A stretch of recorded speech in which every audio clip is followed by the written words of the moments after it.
No me queda casi presentación porque ya casi la ha hecho Evaristo. Pues nada, buenas tardes a todos. Yo quiero decir que los grupos, las tertulias y los eventos, los recitales de poesía son en este momento el síntoma de que realmente algo nos mueve, algo se mueve, y que ese aislamiento estanco que hasta hace no mucho condicionaba la actividad de la mayoría de los poetas, sobre todo los más vocacionales o de los inéditos, voy a decir, condiciona, digo, que se rompa para llevar la poesía al exterior, asociarla, imbricarla en lo objetivo, en la realidad objetiva de la vida, como algo más veraz, como algo más fundamental, como ese lenguaje común que debe ser comunicado en su hondura, de ser el detonante, el catalizador para reinterpretar esa misma realidad, imbricarla, conectarla, transformarla en un cauce más hondo, en un cauce más auténtico, en un cauce más ético y, por supuesto, en un cauce más bello también, ¿no? Leticia Molina lo sabe, por eso acudió en esa intención de salir a respirar al exterior, de conectarse con ese exterior, acudió en principio, en concreto, a una de las tertulias madrileñas, a la tertulia del Café de Oriente, invitada por Antonio Pastor, y allí tuve la fortuna de conocerla. Me impactó su calidad lírica y no perdí tiempo yo tampoco en intentar ficharla para la tertulia del grupo de poesía del Círculo de Bellas Artes a la que pertenecemos junto con Evaristo también, y como él ha mencionado. Y Leticia efectivamente vino, pero no solamente vino, sino que se quedó.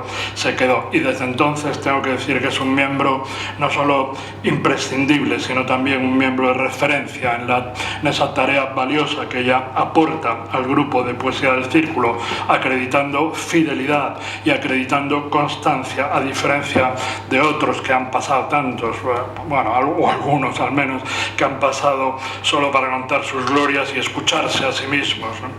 Leticia Molina nace efectivamente en Madrid, como ha mencionado Evaristo, es diplomada en enfermería por la Universidad Autónoma en el año 98, máster y dirección y gestión de centros de servicios sociales, por lo que en los últimos 12 años ha desarrollado su actividad profesional precisamente en ese ámbito, en el ámbito de la geriatría, y precisamente en ese ámbito, los centros de servicios sociales. Lectora incansable, amante de la poesía, no hay que decirlo, escribe desde niña, pero sin embargo no es sino desde 2016, no hace mucho, como decía, cuando se decide a compartir sus poemas, primero de una forma virtual a partir del blog que ella tiene en internet, brotar en letras.com, y posteriormente ya de manera fáctica mediante su participación en distintos recitales, en distintos certámenes, como por ejemplo el Festival Pois Vive de Toledo en septiembre, o el ciclo Inquantitable en Libertad 8, o varias ediciones también del ciclo En Amor al Arte, incluida en algunas antologías, entre ellas precisamente la que el grupo de poesía del Aula de Encuentros en el Círculo publicó el año pasado con motivo de su 20º aniversario. Participa también en la tertulia de poesía Gerardo Diego del Café de Oriente, colabora en su antología Hiriendo de la luz el mar helado, tan reciente, en fin, y fue finalista en el 2018 del 6º Premio Nacional de Poesía Poeta de Cabra, que convoca la editorial, precisamente Poeta de Cabra, actualmente Los Libros del Mississippi.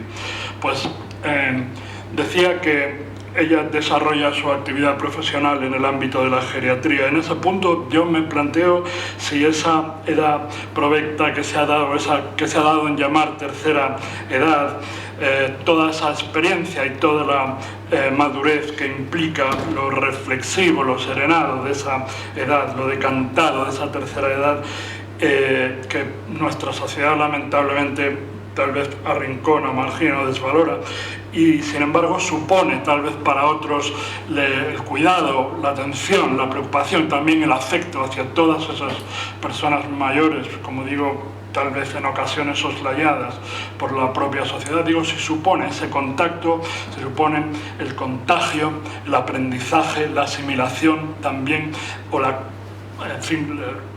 participación en esa misma madurez, en esa misma serenidad, en esa misma experiencia.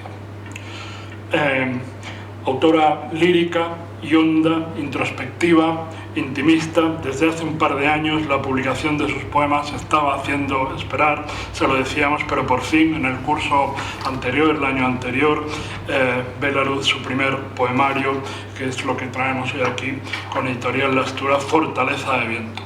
Se define, ya lo ha dicho Evaristo, se define a sí misma como trimadre y lunática. Trimadre. Tal vez será por eso por lo que dedica este libro a Mateo, a Ada y a Bruno, que saben convocar a las estrellas, dice en su dedicatoria, seguramente porque ella les ha enseñado a hacerlo. Dice: todos mis hijos tienen la tormenta en los ojos, el corazón colmado, salvaje de las fieras, el mar sobre la frente con su morena espuma voluble y despeinada. Me llaman por mi nombre para que no lo olvide, y desde su garganta el otoño improvisa verdades caudalosas. Me siembran con su abrazo, me trillan y me muelen, me amasan, me devoran. Pero también explica un poco a la recíproca: pero digo tu nombre y reconoces el canto que ha mecido tu existencia, reconoces tu música y me miras, y sin saber quién soy me dices madre. Más adelante en otro poema: como la hogaza tierna, desperezada y cálida te aguardo, crujo bajo tus ojos que amanecen, devora hasta mis últimas migajas. Y vuelvo a ser hogar, calor y lumbre, dice también en otro poema, en Exordium. Pero la expresión del amor y lo amatorio yo creo que alcanza el mayor grado de sutileza, que yo haya leído, desde luego, cuando escribe, y elijo solamente un pequeño fragmento. Elijo para amarte los vértices dormidos, elijo para amarte un corazón desnudo, sin piel con que abrigarse los latidos, la paz en carne viva si tus dedos repasan el mapa de suturas que me adornan. En el poema Mujer, que publica en su blog, aunque he de confesar que no está en este libro, Leticia hace profesión de fe femenina y feminista. Dice: me sitúo en el centro de la palabra trance que me funda, mujer. Diré una estupidez seguramente si digo que los varones no podemos ser mujeres y por tanto no podemos ser madres. Quizá en el mejor de los casos a lo mejor nos sentimos pan, en ocasiones quizá. Pero ¿cuáles pueden ser las características que informan ese hipotético parámetro de lo femenino? Inciden tal vez, quizá, en el modo de escribir poético. La mujer, dice Simone de Beauvoir, dice: no nace, sino que se hace. Y se desenvuelve conforme a patrones históricos y asimila y adopta determinados modelos de feminidad cultural.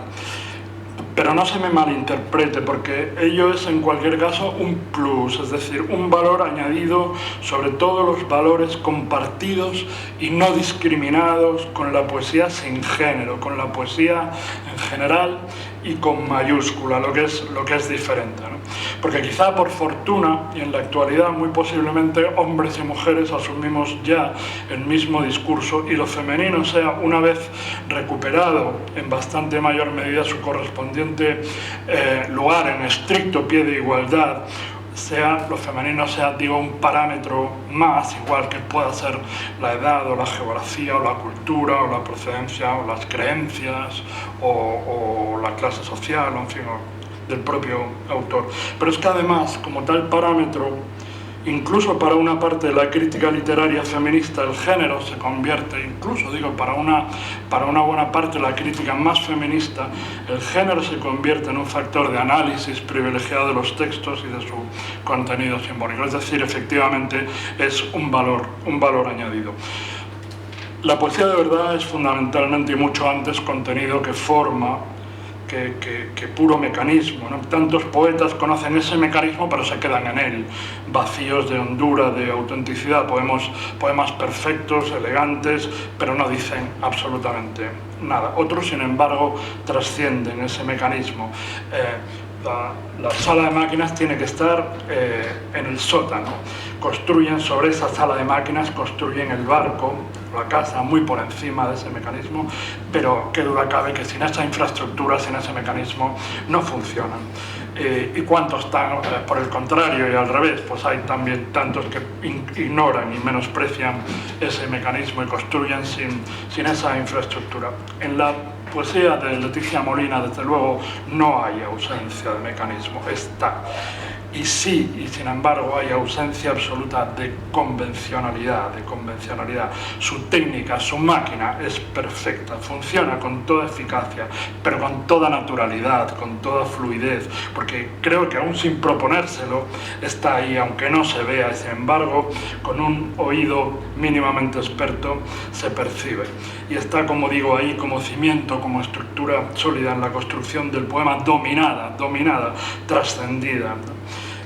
Ella explica, sin embargo, que prefiere que la poesía sencilla, sin mucho artificio, pero que trabaja, sin embargo, trabaja muchísimo los poemas, precisamente en pro de esa sencillez.